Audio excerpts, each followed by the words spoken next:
excited? The gray aliens. They are here to destroy the planet. I will save the Earth. Do you really trust Harry's plan? What was his last plan again? To come here and kill everyone? How'd that work out? Everything's still here. We need to work together if we're gonna stop this invasion. We picked up alien chatter. I need you to go through it. Plus, you have to take the HR seminar. I have found someone chattering. Here he is drinking coffee. Here he is crossing the street. That is my penis. You're definitely gonna have to take the HR seminar. We will destroy you and everyone you care about. It's no use trying to get in our way. Is that a countdown? Get behind the blast doors! You and I are gonna save Earth together. Sounds fun. I'm excited. I'm exhausted. We were supposed to leave the planet on a ship we provided. I do not like public transportation, asshole. I got a gut feeling that something might be going down. Keep your eyes peeled for anyone suspicious. Hey, look, there go a damn government drone watching us right now. I think that's just some mustard on the window. No, that's what they want you to think. You are in big trouble. You gotta do something. Don't you have any other special powers? Even E.T. could levitate toys and shit. You know what it is like to be constantly compared to that waddling sex doll? You always remember your first murder. What? I killed him? No, he's alive. Better luck next time. I will not let you fail your mission. Do not worry, I have a plan.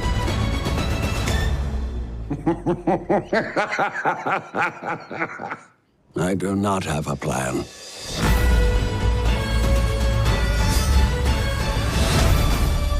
Boom, there you go. That was the trailer for season 3 of Resident Alien. New episodes every Wednesday and the following day on Peacock. I'm Kuya P. Nerds rule the world. I'm so excited to have him back. I got Sheriff Thompson in the house. Corey Reynolds. I'm here, man. How are you, sir? While sitting. I'm good. I'm good, man. I'm really good. How are you? I am wonderful, man. It's great to chat with you again. You're just a delight, man. Your character is hilarious. It's insane. You got 2 episodes left though in season 3. I know, and we man. haven't heard a call out on season 4 yet, and I'm like mad about that. What up? Well, I like to trust in a higher power and such, and I think that I'm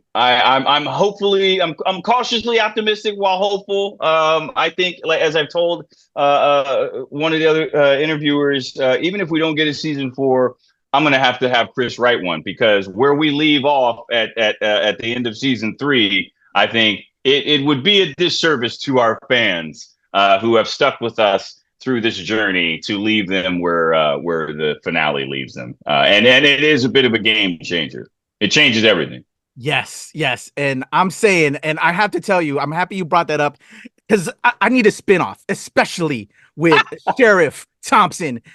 2 weeks ago, SyFy put out like your funniest moments. They didn't capture them all, my man. And I don't know if you saw it, but they put out this nice little YouTube clip, and it just, again, highlights. I actually haven't seen that. I'll have to check that out. Do that. It's outstanding, but it doesn't cover it all. But you are just insane, just hilarious. Thank you, I hope brother. they kind of like spin off with you. If anything. I mean, listen. I mean, I think I would be foolish to not advocate for an opportunity to continue playing this character. However, let me just say, I am fine where I'm at. I want Resident Alien to continue. I think we got a lot of storytelling left to do, and I think our audience wants us to get to telling it. So I'm like, I just hope we can get moving fast. These long breaks and strikes, and it just, it's been 2023 was a long one, bro. It was a long one. I hear you. I'm with you, and I love everyone. I love everyone on this cast. You guys are all so wonderful, great ensemble. But yeah, if they could save my guy though, if they could save. Of course. Hey, I'm on Team Sheriff Mike. Of course. So in the most recent episode 6, again, we have 2 episodes left to close out the season. y'all almost kill somebody. You and your partner. I'm not gonna spoil, but you're with your partner. Shout out to Liz, and I don't know how she keeps a straight face with you and when you deliver your lines. But you help her out a little bit. Just and since the last time we talked, some of the episodes we're seeing you guys going on. You kind of had like a little separation a little bit, but that you kind of came together.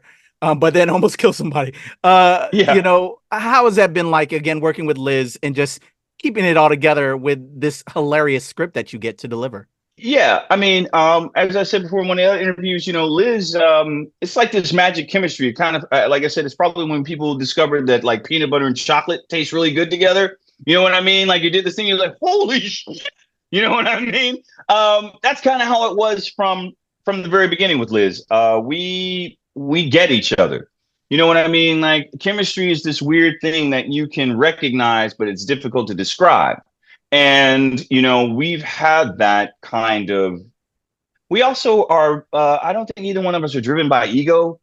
You know what I mean? I think we both understand that, our characters are connected in ways that they service one another. And I think that she gives the audience permission to forgive Mike. Because if Deputy Liv can forgive Mike for the way that he is, I think it gives them permission to as well. And I think what she's discovering about Mike is much of what he is and how he is based on what he's trying to hide, his insecurities, his ways that kind of what he's been taught is colliding with how he's been taught to be is colliding with what he wants. And those two things don't always work together. And he's going to have to decide, I think, ultimately, is remaining who you are worth losing what you could have? And he's going to have to figure that out. Some people get stuck in a hole of stubbornness and don't make it out. But I think understanding how his life feels empty to him without the people that are important to him, keep nudging him into a place of wanting to change because he doesn't want to be alone, ultimately, whether it was without Deputy Liv or without Lena or without his dad. He's a guy that's trying to work some things out, and sometimes that's messy. Yeah, man. And it's such a great character. There's so many dynamics there. There was a great moment in I want to say 2 episodes back as of this recording where your character's going ice fishing and you're not really trying to talk, but you're talking and he's really trying to fish.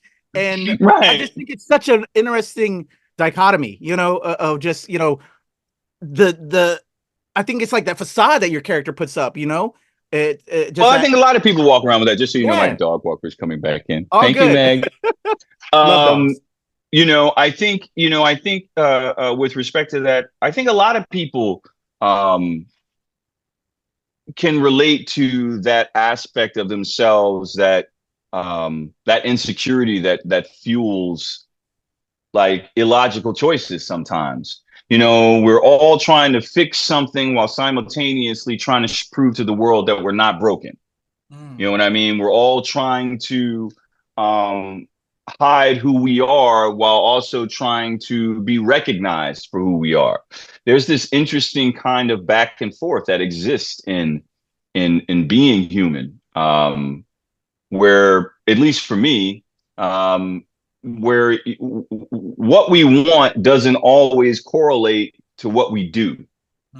And, figuring out how to get those two things in alignment, I think is what we're all searching for in some way. And Mike's no different.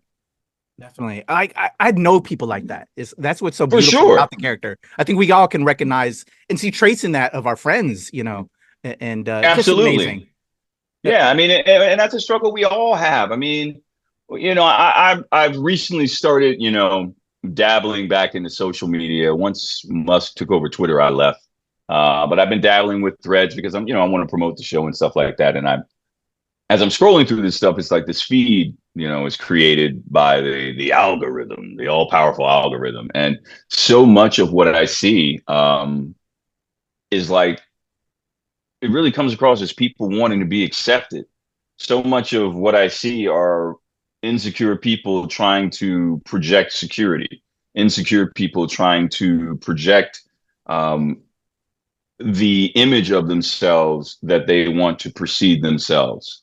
But it's not real. It's like everybody's searching for this recognition of something that that I don't know that recognition would even satiate what it is that they need to get to a place of feeling whole. But it feels like something that it's a weird time. It's a weird time in our society right now. Completely agree. It's an odd time. But anyway, back to less serious shit.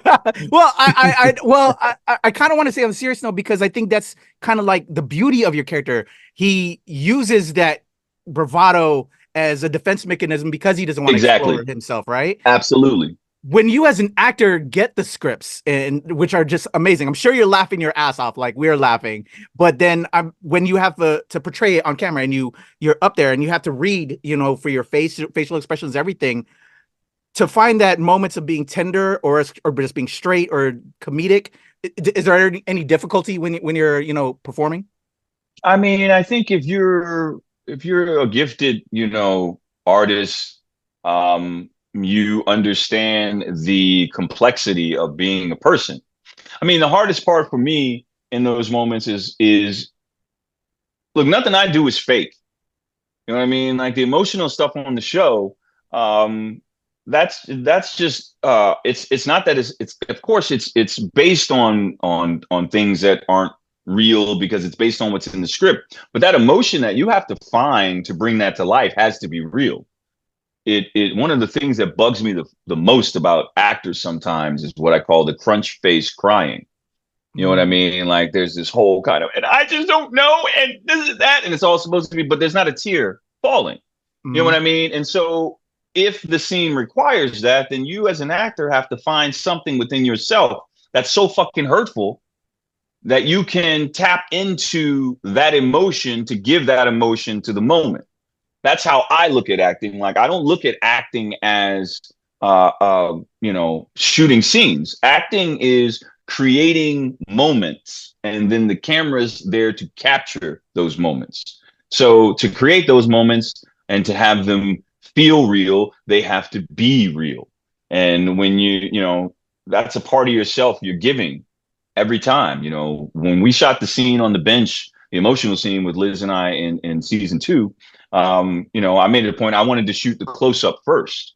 You know what I mean? Most of the time you'll start wide so you can practice, and then you start going tighter as you go. I wanted to start tighter because I wanted to make sure I knew where I needed to get, and I knew that for me that would be easier to get there quickly than to have to slowly but surely get there as things went on. Because if it's real, that means it can be depleted, and once it's depleted, it's not as valuable.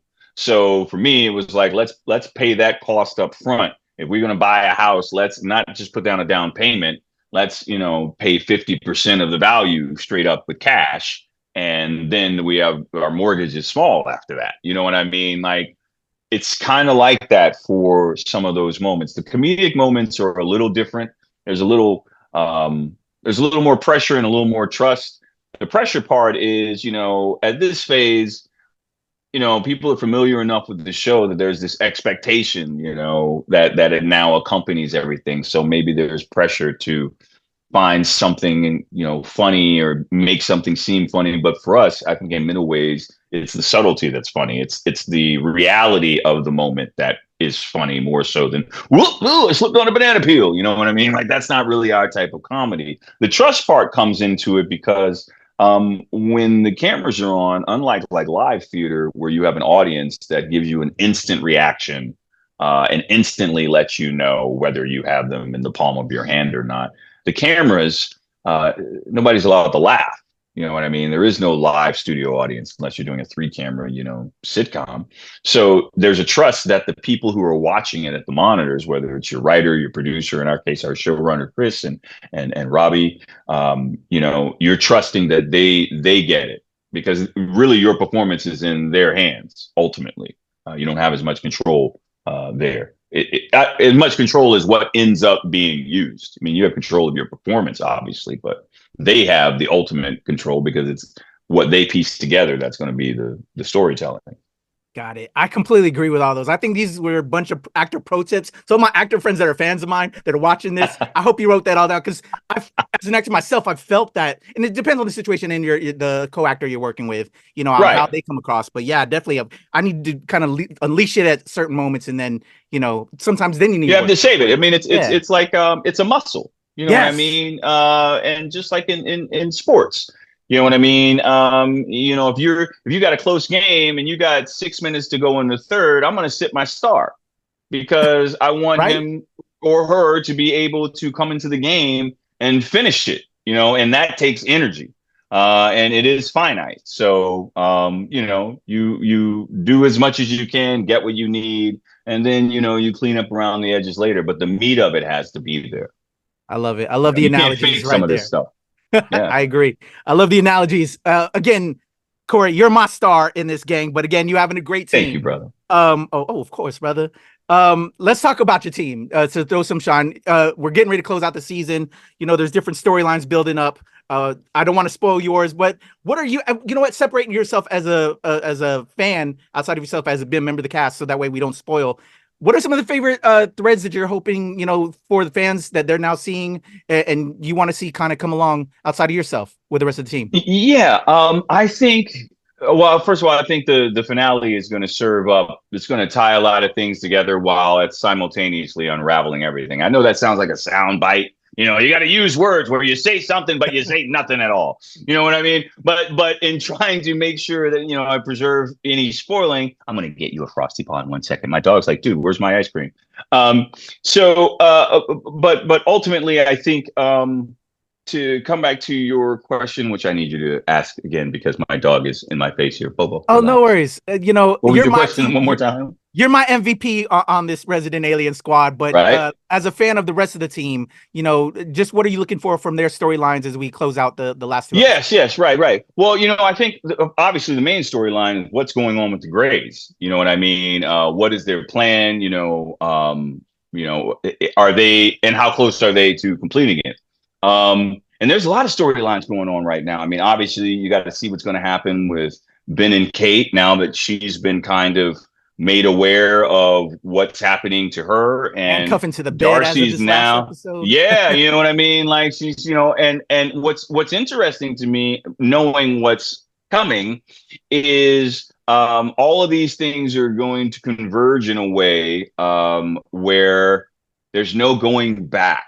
We've had a one moment between Deputy Liv and I where we discovered Harry I thought it was an albino werewolf, right? Because he's jumping all around. We shot at him. He erases our memory. We were able to kind of reset things, get things back on track. It was like bumper bowling. It hit the little thing. It didn't go in the gutter. It came back in.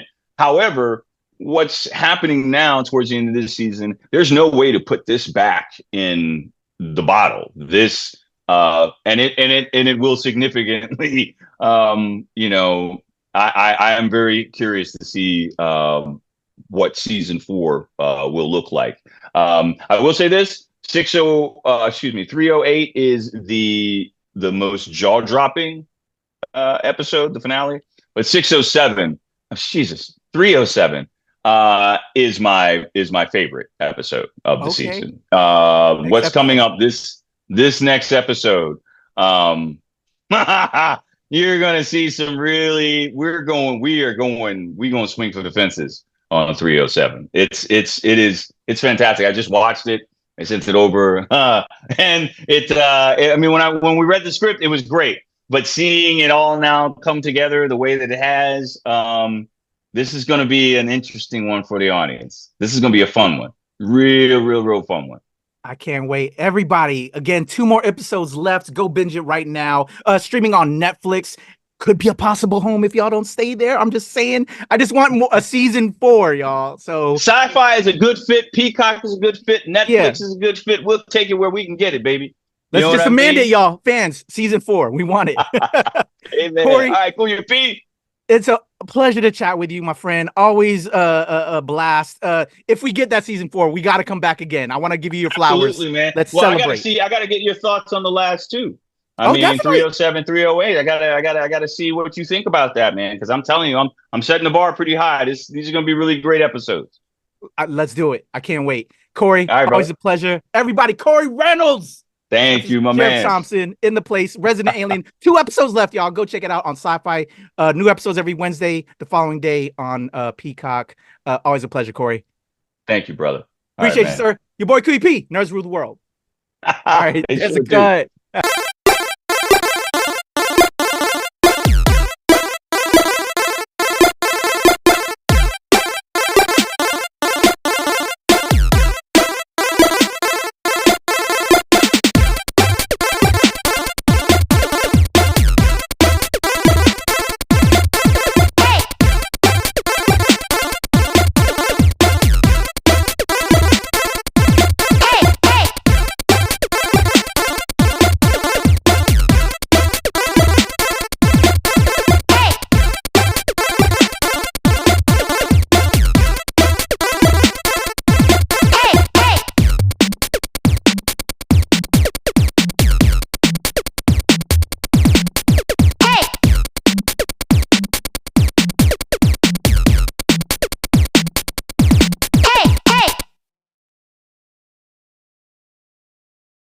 We are ready to rock. Okay, recording. Thank you, Juliana. Thank you, team. Corey, let's have some fun, man. It's great to see you guys. All right, let's do it. We got 15 minutes. All right, I'm gonna count That's just enough time for one question. Right, especially with me. You know, absolutely. Here we go in a 1, 2, 3.